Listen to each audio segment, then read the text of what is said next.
Organic పద్ధతిలో కూరగాయలు పండించుకు తినాలని ప్రతి ఒక్కరికి ఉంటుంది. కానీ సాగు చేసేందుకు సొంత స్థలం లేక ఆగిపోతుంటారు. వారందరి కోసమే కొన్నాళ్ల క్రితం హైడ్రోపోనిక్స్, ఏరోపోనిక్స్ విధానాలు అందుబాటులోకి వచ్చాయి. ఈ రెండు రకాల సాగు పద్ధతుల్ని మిళితం చేసి సింపోనిక్స్ పేరుతో కొత్త రకం సాగు విధానం రూపకల్పన చేశారు గుంటూరు జిల్లా కేఎల్ యూనివర్సిటీ విద్యార్థులు. ఈ ప్రాజెక్టు ప్రత్యేకతలు ఈ కథనంలో చూద్దాం.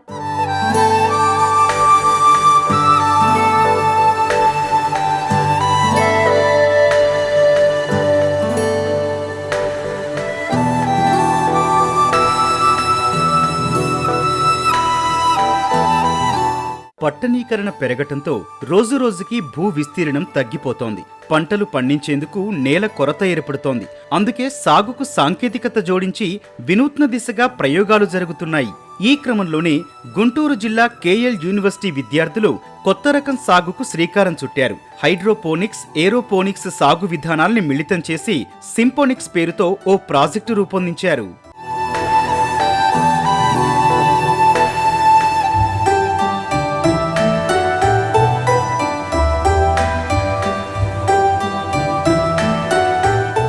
రసాయనాలు లేకుండా తక్కువ నీళ్లతో ఆర్గానిక్ పద్ధతిలో కూరగాయలు పండించడం ఈ విధానం ఉద్దేశం. ఈ వినూత్న సాగుపై శిక్షణ తీసుకుంటోన్న విద్యార్థులు కోకోపిట్ వినియోగించి ఆకుకూరలు పండిస్తున్నారు.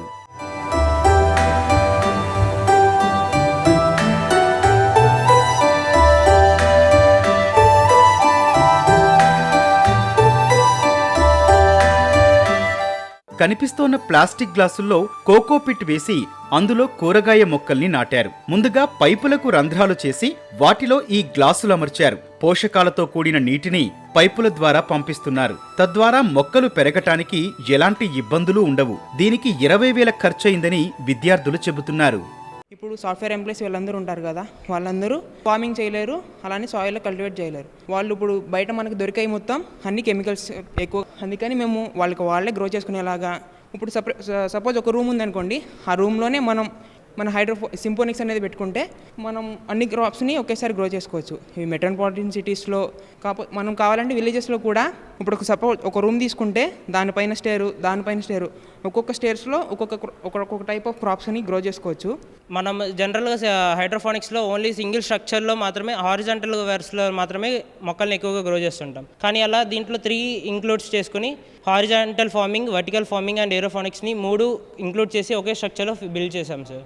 దీనివల్ల ఏంటంటే మనకి ఎక్కువ ప్లాంట్స్ అనేవి ఇప్పుడు దాంట్లో హారిజాంటల్గా కాకుండా ఇలా వర్టికల్గా కూడా ఉన్న వాటిలో కూడా మనం ఎక్కువగా గ్రో చేసుకోవడానికి, ఎక్కువ ప్లాంట్స్ని ప్రొడక్షన్ చేసుకోవడానికి కూడా ఛాన్సెస్ ఎక్కువ ఉంటాయి సార్. ప్రస్తుతం గోంగూర పండిస్తున్నామని, ఇలానే ఔషధ మొక్కలు, కూరగాయలు, ఆకుకూరల్ని సాగు చేసుకోవచ్చని చెబుతోంది ఈ విద్యార్థి.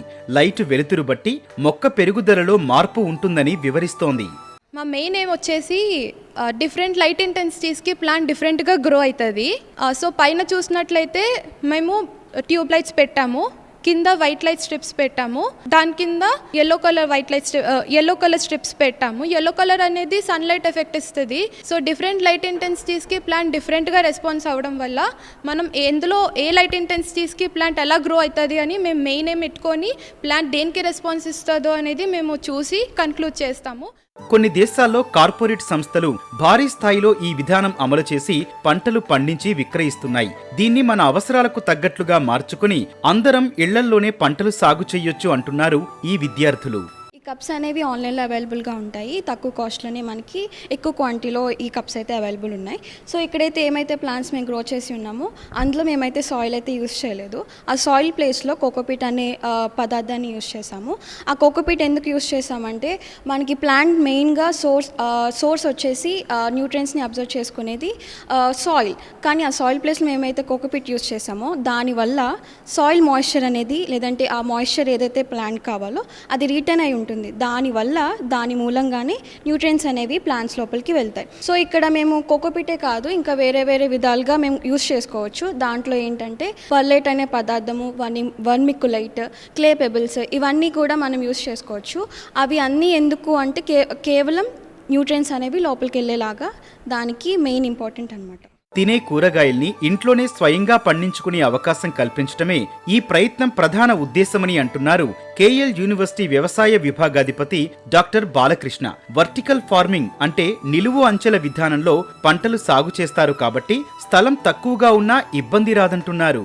ఎటువంటి కెమికల్స్ లేకుండా పూర్తిగా ఆర్గానిక్ న్యూట్రియంట్స్ని వాడి ప్రతిరోజు మనం వాడే కూరగాయలని ఆకుకూరల్ని మనం ఎలా పండించాలనే విషయం పైన మా పిల్లలు ఒక ప్రాజెక్ట్ చేయడం జరిగిందండి. దీన్ని హైడ్రోఫోనిక్స్ ప్లస్ ఏరోఫోనిక్స్ కలిపి సింఫోనిక్స్ అనే ఒక పద్ధతి ద్వారా తయారు చేయడం జరిగింది. ఈరోజు అద్భుతమైన ఫలితాలు వస్తున్నాయి. ఇందులో మేము కూడా వ్యవసాయ కళాశాల కేఎల్ యూనివర్సిటీ తరపు నుంచి ఈ హైడ్రోఫోనిక్స్ విధానం పైన ఏరోఫోనిక్స్ విధానం పైన కంప్లీట్గా ట్రైనింగ్ ప్రోగ్రామ్స్ ఇస్తున్నాము. America, Canada, Australia, Netherlands, China, Japan, France, Israel, దక్షిణ కొరియా వంటి దేశాల్లో ఈ తరహా విధానాలతో పంటల సాగు జరుగుతోంది. ఈ విధానంలో నీటి ఖర్చు తక్కువ, నేల ద్వారా వచ్చే చీడపీడల బాధ తప్పుతుంది. కాబట్టి విస్తృతంగా అందుబాటులోకి రావాలని విద్యార్థులు కోరుతున్నారు.